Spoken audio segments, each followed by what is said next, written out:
Bonjour, dans cette troisième vidéo d'introduction au raisonnement et à la démarche scientifique en SES, nous allons voir ensemble la distinction entre lien de causalité et lien de corrélation. Nous avons vu dans les vidéos précédentes que les SES sont une science historique pluriparadigmatique et qu'elles raisonnent sur la base de modèles. Cela dit, comment distinguer lien de causalité et lien de corrélation?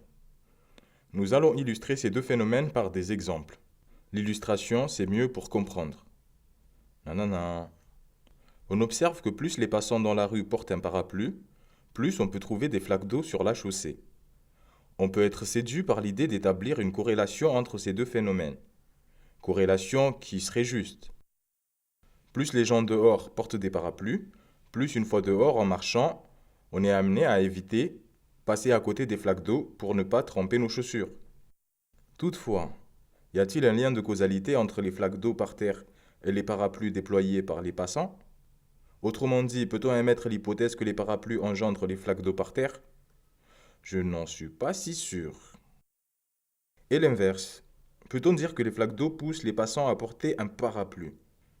Les flaques d'eau poussent les passants à porter un parapluie. Waouh! Non plus. Pourtant, il existe bel et bien une corrélation entre les deux phénomènes. Quand, dans la rue, les gens portent un parapluie, souvent par terre, il y a des flaques d'eau. Comment expliquer le lien entre les deux phénomènes? En observant bien la situation, nous pouvons émettre l'hypothèse que, lorsqu'il pleut, cela amène les passants à porter un parapluie. Et cette même pluie s'entasse dans les nids de poules sur la route et sur la chaussée pour former des flaques d'eau. En conclusion, nos deux phénomènes, parapluie dans la rue et flaque d'eau sur la chaussée, sont bien attachés l'un à l'autre par un lien de corrélation. Mais les parapluies n'engendrent pas les flaques d'eau, et vice-versa. Par définition, une corrélation est un lien émanant de deux variables, lesquelles peuvent évoluer dans le même sens ou en sens inverse. Dans la corrélation, on ne se demande pas nécessairement quelle variable agit sur l'autre. Il faut noter que dans la corrélation, on ne cherche pas à démontrer un lien de causalité. L'évolution commune des deux variables, dans le même sens ou en sens inverse, suffit à établir, consiste en soi une corrélation. Cependant, lorsqu'une corrélation est constatée, il devient possible d'émettre un lien de causalité, même si, dans toute corrélation, n'existe pas nécessairement un lien de causalité. Dans le lien de causalité, la première variable peut être la cause de la deuxième variable, et vice-versa.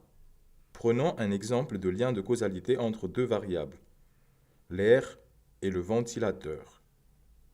Imaginons, nous sommes dans une chambre où est posé un ventilateur. Lorsque le ventilateur tourne, l'air dans la chambre augmente.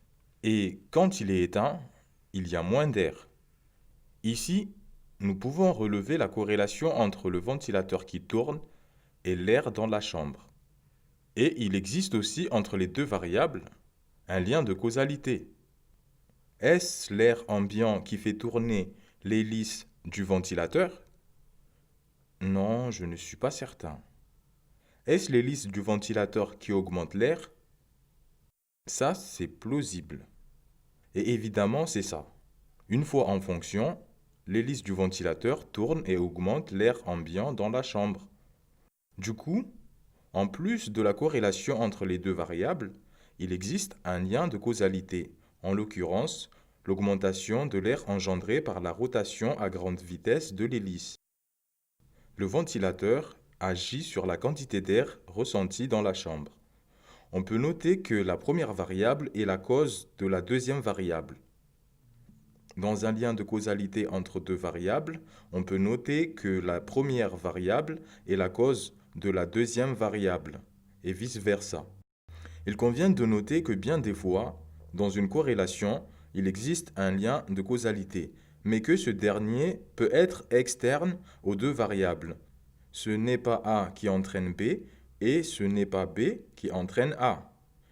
Il existe une troisième variable C qui est la cause de A et B, comme nous l'avons vu en début de leçon avec l'exemple de la corrélation entre le port de parapluie, variable A, et les flaques d'eau sur la chaussée, variable B. La troisième variable, dans ce cas de figure, c'est la météo pluvieuse, la pluie. Il ne faut pas exclure l'hypothèse selon laquelle le lien statistique observé, c'est-à-dire la corrélation, relève simplement du hasard et qu'il n'y a pas de lien de causalité. La corrélation relevant simplement du hasard est appelée effet cigogne. Ainsi, nous nous devons de faire attention à l'effet cigogne. Corrélation n'induit pas absolument causalité. Sur ce, j'ose croire que vous faites la distinction entre corrélation, lien entre deux variables évoluant dans le même sens ou en sens inverse, et causalité, qui implique l'action déterminante de la variable A sur B, ou B sur A, ou encore l'action déterminante de la variable C sur A et B. Par action déterminante, je veux dire mouvement, force, énergie ou encore phénomène qui détermine, qui agit, modifie la statique d'une variable ou l'engendre tout simplement. Cette troisième leçon d'introduction touche à sa fin. Je vous remercie pour votre attention et je vous dis à bientôt pour une nouvelle leçon de SOS sur les thèmes du programme de seconde. Salut!